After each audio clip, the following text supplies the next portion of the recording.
लेकिन एक नारा यह भी होना चाहिए कि भाई हम क्यों लिए झारखंड और किसके लिए झारखंड, क्यों लिए झारखंड।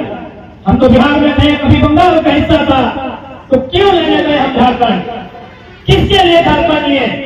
आज देखिए इसी गढ़वा जो आपने प्रमंडल का दिया है, यह टीचर की बहाली आई, शिक्षकों की बहाली आई, यानी मास्टर अधिकांश लोग यूपी के, तो लड़े हम, गर्दन कटे हमारा, मरे हम, जेल में पुलिस का लाठी डंडा खाए हम, और यूपी वाले आके गढ़वा में नौकरी करें। इसलिए एक नारा ये भी होना चाहिए कि किसके लिए लिया झारखंड, यूपी वालों के झारखंड लिए है, बिहार वालों के झारखंड लिए है, ये छत्तीसगढ़ वालों, ये बंगाल वालों के लिए है, किसके लिए झारखंड लिए है।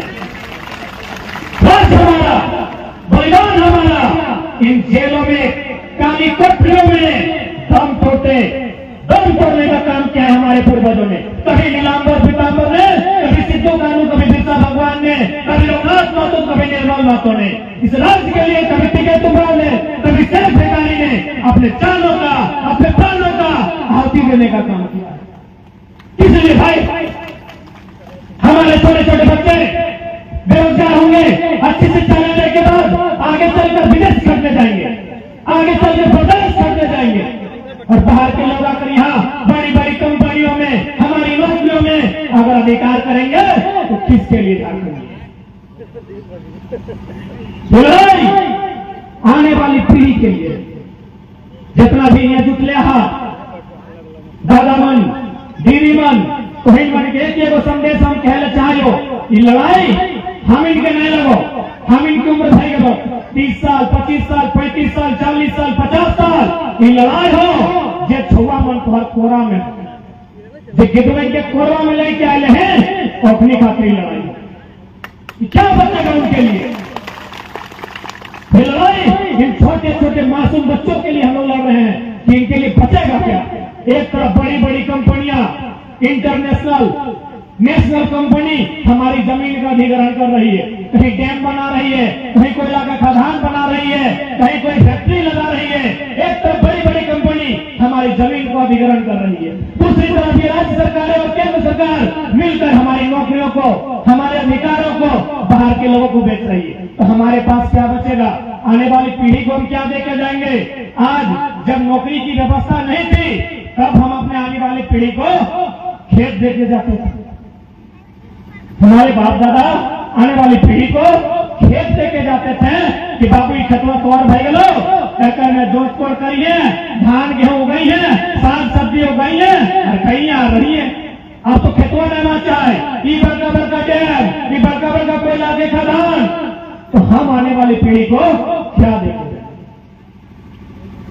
ये लड़ाई इसलिए कि आने वाली पीढ़ी को क्या देके रहेंगे, उनके पास क्या बचेगा। और आप जिनको लगता है कि ये जो कोल ब्लॉक, कोयला की खदानें जो विकास करने के लिए आई हैं, हम धनबाद से आए हैं, और धनबाद से ज्यादा कोयला इधर नहीं है। आके देखिए धनबाद का हाल, धनबाद बोकारो का हाल आके देखिए, आंखों से आंसू आएगा।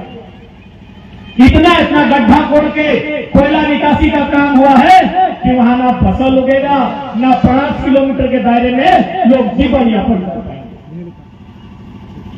इसलिए एक स्पष्ट संदेश रहेगा, साफ सुथरा बात हम सभी मन के कहले चाहिए कि जमीन जब भी रहा कोई कंपनी के एक बार भूज के सूझ के दिया, कारण जे जमीन कोई आज दिए ले जा रहा नहीं, जमीन पीढ़ी दर पीढ़ी ट्रांसफर।